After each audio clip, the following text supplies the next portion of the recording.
মা, ও মরে গেলে ফিরে আসতে পারে কিভাবে? মা এবার কাপা কণ্ঠে বললেন, ও কি সত্যি তমাল? হ্যাঁ, সত্যি তমাল। নীলা ওকে তমাল নামে সম্বোধন করেছে। মা এবার বললেন, তমালের চেহারার গড়ন বলতো, ও দেখতে কেমন? এত কিছু বলতে পারবো না মা, শুধু এটা জানি নীলাকেও নীল বলে ডাকে, আর ও সবসময় পাঞ্জাবি পরে, দেখতে চিকনা টাইপের। মা এবার একটা ধাক্কার মতো খেলেন। মায়ের চেহারা এখন আরো বেশি ভীত সন্ত্রস্ত দেখা যাচ্ছে। আমি গিয়ে তাড়াহুড়ো করে গ্লাস ভরে মায়ের জন্য পানি নিয়ে এলাম। মায়ের হাতে সেই গ্লাস তুলে দিতেই মা এক চুমুকে সবটুকু পানি খেয়ে সাবার করে ফেললেন। তারপর মেঝেতে ঝনাত শব্দ তুলে খালি গ্লাসটা রেখে বললেন, এটা কিভাবে সম্ভব বাবা, যেখানে নীলার বাবা নিজে হাতে খুন করেছে তমালকে? কথাটা বলে হঠাৎ থ মেরে গেলেন মা। এবার তাকে দেখে মনে হচ্ছে তিনি এভাবে খুনের বিষয়টা আমার কাছে বলতে চাননি, কিন্তু মুখ ফসকে বলে ফেলেছেন। এখন তিনি অনুশোচনায় ভুগছেন। এবার তো আমি নিজেই রীতিমতো ভয় পাচ্ছি। বিষয়টা অবশেষে খুন পর্যন্ত গড়িয়ে পড়ল। তবে কি একটা ছোট্ট ঘটনার ভিতরে সুপ্ত থাকে অনেক বড় বড় ঘটনা? মা এবার কথা ঘুরিয়ে ফেলতে চেষ্টা করলেন। বললেন, না, খুন করেনি তোমার শ্বশুর, ভুল বলছি। ও টাইফয়েডে মারা গেছিল, কিন্তু নীলা সন্দেহ করেছিল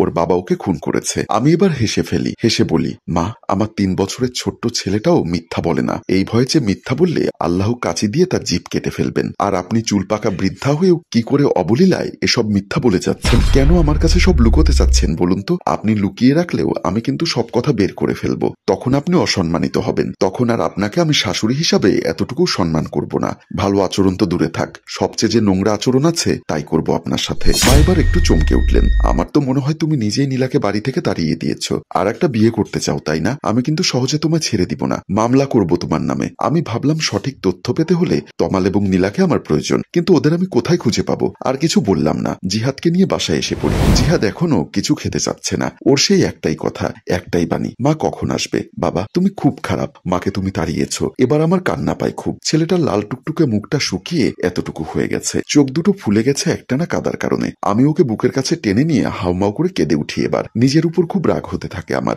রাগ হয় এজন্য যে কেন আমি তার কথাগুলো শুনলাম না। ও তো খুব করে চেয়েছিল তার কথাগুলো যেন আমি শুনি, অনুরোধ করেছিল, অনুনয় করেছিল।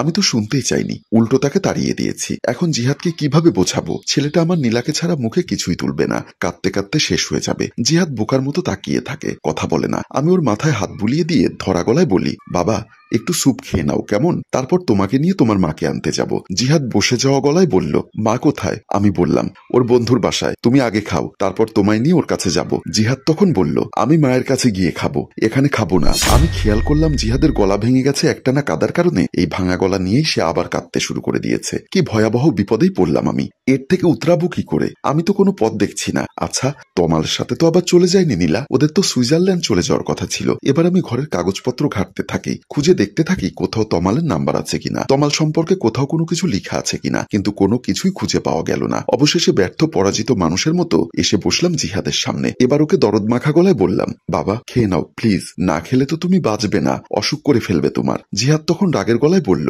আমার কাছে তুমি আর আসবে না, তোমাকে আর কখনো আমি বাবা বলে ডাকবো না। আমি ওর মাথায় হাত বুলিয়ে দিতে চাই, ও তখন আমার হাত দূরে সরিয়ে দেয়। আমি সরাতে না চাইলেও নিজে এখান থেকে উঠে চলে যায় ওর ঘরের দিকে, আর বলে, আমার কাছে আসবে না তুমি, তুমি একদম ভালো না, তুমি খুব পচা, খুব পচা। জিহাদ রাগে থরথর করে কাঁপছে।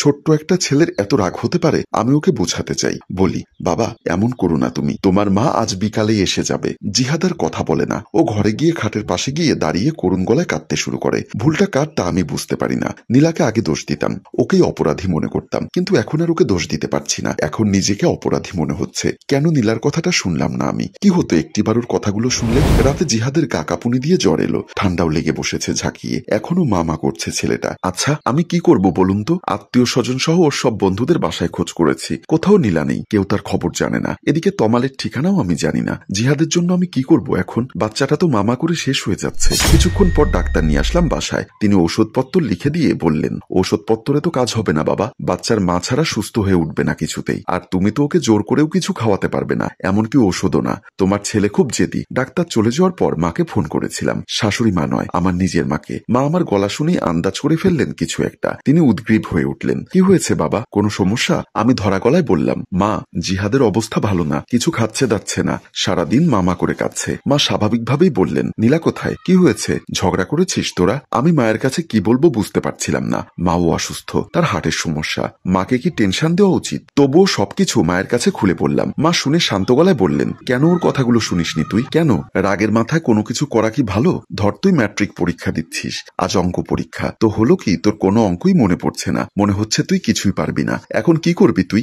রেগে মেগে আগুন হয়ে খাতা ছিঁড়ে ছুঁড়ে হলের ভেতর ফেলে রেখে আসবি? মোটেও না, এটা করলে সারা জীবন তোকেই পস্তাতে হবে। তোকে যা করতে হবে তা হলো ঠান্ডা মাথায় বসে ভাবতে হবে, মনে করতে হবে সবকিছু, আল্লাহর কাছে সাহায্য চাইতে হবে। আস্তে আস্তে তখন দেখবি সবকিছু সহজ হয়ে উঠছে, তুই সবকিছুই পারছিস। আর এটা তো তোদের জীবন, নীলা তোর স্ত্রী, পৃথিবীর সবচাইতে কাছাকাছি সম্পর্ক ওর সাথে তোর। ওর সাথে এমন করাটা তোর খুব ভুল হয়েছে। আমার খুব খারাপ লাগছে, কান্না পাচ্ছে, নিজের উপর নিজেরই রাগ লাগছে। আমি অসহায়ের মতো করে মাকে বললাম, মা আমি কি করব বলুন তো, আমার আর সহ্য হচ্ছে না। ছেলেটাও মামা করে কাঁদতে কাঁদতে একেবারে নেতিয়ে পড়েছে, জ্বর উঠেছে গা কেঁপে, ঠান্ডাও লেগেছে, এখনো মামা করছে, সিরাপটা পর্যন্ত মুখে তুলছে না। মা তখন কঠিন গলায় বললেন, বাবা হওয়া কোনো সহজ কাজ না রে ফাহাদ, বড় কঠিন কাজ। এখন তোরা বড় হয়েছিস, কিন্তু সিদ্ধান্ত নেওয়ার ক্ষেত্রে বাচ্চাই রয়ে গেছিস। তোর ছোট্ট একটা ভুলের কারণে আমার নাতিটা ঝুঁকির মুখে। নীলা যদি রাগ করে কোথাও চলে যায় আর না ফিরে আসে, তখন ছেলেকে কি জবাব দিবি তুই? আর তোর কাছ থেকে জিহাদের অবস্থা শুনে তো মনে হচ্ছে ও ঝুঁকিতে আছে। আচ্ছা আল্লাহ না করুক ওর যদি কিছু হয়ে যায়, তখন তুই নিজেকে ক্ষমা করতে পারবি কোনোভাবে? মায়ের কথাগুলো আর ভালো লাগছে না। আমি ফোন রেখে দিয়ে কাঁদতে বসেছি, চোখ থেকে টপ টপ করে জল গড়িয়ে পড়ছে আমার। নির্বোধ বালকের মতো দেওয়ালে ঠ্যাস দিয়ে দাঁড়িয়ে আছি আর ভাবছি একটা ভুল 3টে জীবন এলোমেলো করে দিতে পারে কিভাবে। মাঝরাতে ঘুমের ঘরে হঠাৎ দুর্বল গলায় জিহাদ বলতে লাগলো, মা পানি খাবো। আমিও তখন আধ ঘুমে বসে বসেই ঝিমোচ্ছিলাম। জিহাদের দুর্বল আর শুকনো গলা শুনে ঝট করে ঘুম ভেঙে গেল। আমি তাড়াহুড়ো করে তৎক্ষণাৎ বিছানা থেকে নেমে ওর জন্য গ্লাস ভর্তি ঠান্ডা পানি নিয়ে এলাম। জিহাদ পানি মুখে দিয়েই হরহর করে বমি করে দিল। পেটে তো আর কিছুই নেই, সামান্য পানি বের হয়েছে বমি হয়ে। এবার জিহাদ কেমন ছটফট করছে, বলছে, মা ও মা শরীর জ্বলছে। আমার তখন হঠাৎ মনে পড়ে যায় একটি হাদিসের কথা। আমাদের নবী করিম সাল্লাল্লাহু আলাইহি ওয়াসাল্লাম ওখানে মায়ের অধিকারের কথা 3বার বলেছেন আর বাবার কথা বলেছেন একবার। আগে এই কথাটির গুরুত্ব বুঝিনি। একবার এ নিয়ে তর্ক করেছিলাম মায়ের সাথে। বলেছিলাম বাবারা যেখানে অর্থনৈতিক সবকিছু যোগান দেয়, সংসারের দেখভাল করে, ছেলে মেয়েদের ভরণ পোষণের সব দায়িত্ব নেয়, সেখানে মায়ের অধিকার বেশি হয়ে গেল কি করে? কিন্তু আজ আমি বুঝতে পারছি সবকিছু। মায়ের হাতে শীতল স্পর্শ কিংবা মায়ের ওমের মতো পৃথিবীর আর কোনো আরামদায়ক বস্তু নেই। এমনকি জান্নাতের মূল্য মায়ের চেয়ে কম বলেই মায়ের পায়ের নিচে জান্নাত। আমি কি করলাম এটা? একটা ছোট্ট বাচ্চাকে তার জান্নাত থেকে ছিনিয়ে নিয়েছি। আল্লাহ আমার এর জন্য কিছুতেই ক্ষমা করবেন না, কিছুতেই না। সে রাতে আমার আর ঘুম হয় না। ছেলের ছটফটানি আমার বুকের ভেতর ঝড় তোলে। ওর দিকে তাকিয়ে থাকি আমি বোকার মতো। জিহাদ এখন আর মামা বলছে না, তার শরীর অতি দুর্বল হয়ে পড়েছে। কথা বলার কিংবা কাদার আর শক্তি নেই তার শরীরে। আমি কিচেনে গিয়ে ওর জন্য নুডলস করে নিয়ে আসি। ও স্যুপ আর নুডলস খুব পছন্দ করে। নুডলস করেছি এজন্য যে জ্বর মুখে হয়তোবা ঝালটা ওর ভালো লাগবে। কিন্তু নুডলস করে এনে ওর মুখে দিতে ও মুখ সরিয়ে নিয়ে বলল, তিতে, বাজে লাগছে।